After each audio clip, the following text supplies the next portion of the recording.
Diagnostic Center.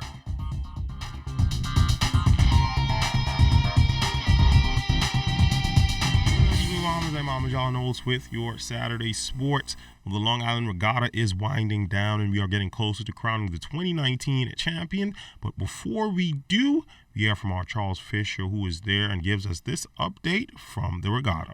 Sailing is all done here in the 52nd Salt Pond Long Island Regatta, and the official closing ceremony is set for about 8 o'clock this evening. That's when all the awards will be handed out. One champion was decided from Friday, and that was Zena in Class C. Earlier today, the Class B champion was decided with the new Susan Chase, now in Class A.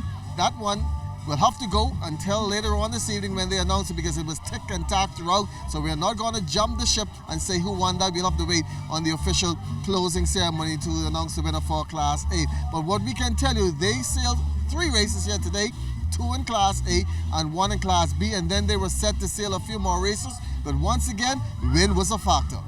What happened with that was the original was supposed to be 1B, 2A. What happened is, 1A class was canceled by them not stopping the race, so they throw the race away. So we only end up with 1 cup race so far before the day. So after they sail the 2 series races a day, and then some people was wondering who's going to be the winner. And then they wanted to say, well, let's sail another A again to settle things. But then that was not the decision from the beginning, so you can't just keep changing things, you have to just stick with one story. And that's going to do it here from Salt Pond, Long Island, where the 52nd Regatta is all in history books. Once again, the official closing ceremony is set for 8 o'clock this evening, and all the awards will be handed out. Well, Long Island, not the only family island seeing sailing action this weekend. Our Jonathan Benson is in BARRETARRE exhuming for their annual regatta and homecoming, and he let us in on what's happening down there. The opening day of the BARRETARRE Regatta and homecoming highlighted by the inaugural Precious Pearls Award ceremony. 13 community builders, all over the age of 80, honored.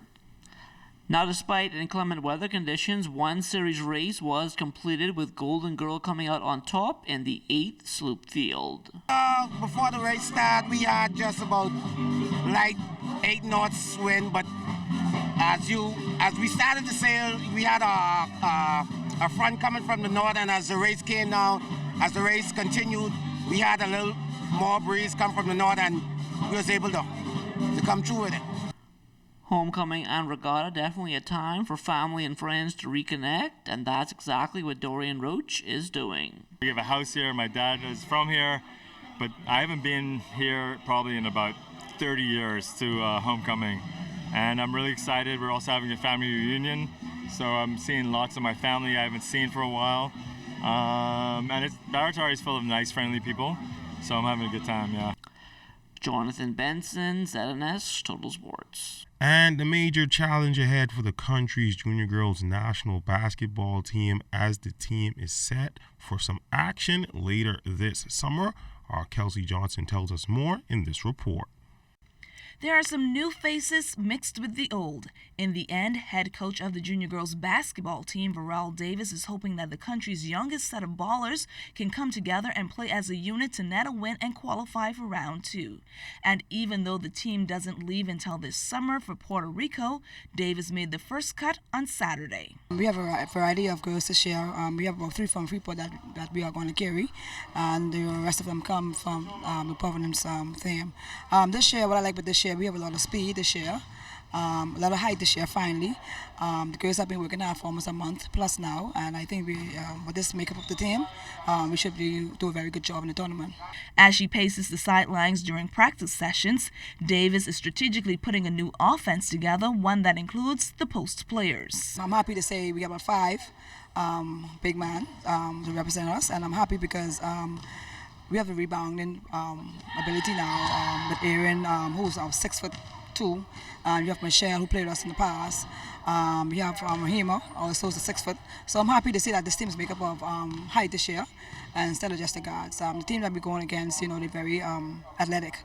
That's Puerto Rico and Salvador, and so I really wanted this year to at least get enough height to carry us through. The goal in the end is simple: qualify and move on, but Davis knows that the other teams are coming with a similar plan, so she must ensure that the local squad rises above them all. I think that we're going to fare very well. I think we're going to cross over in the top 2.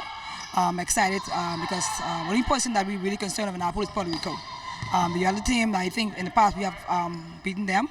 And so I think that we have a very, very good chance this year. These girls have been a part of the national team for quite some time.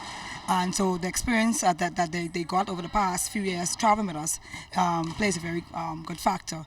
And so we are prepared now to go and hopefully bring a medal back for the country. Kelsey Johnson, ZNS Total Sports. That's been a look at sports on this Saturday. A quick check on weather is up next. ZNS Total Sports is brought to you by Fourth Terrace Diagnostic Center.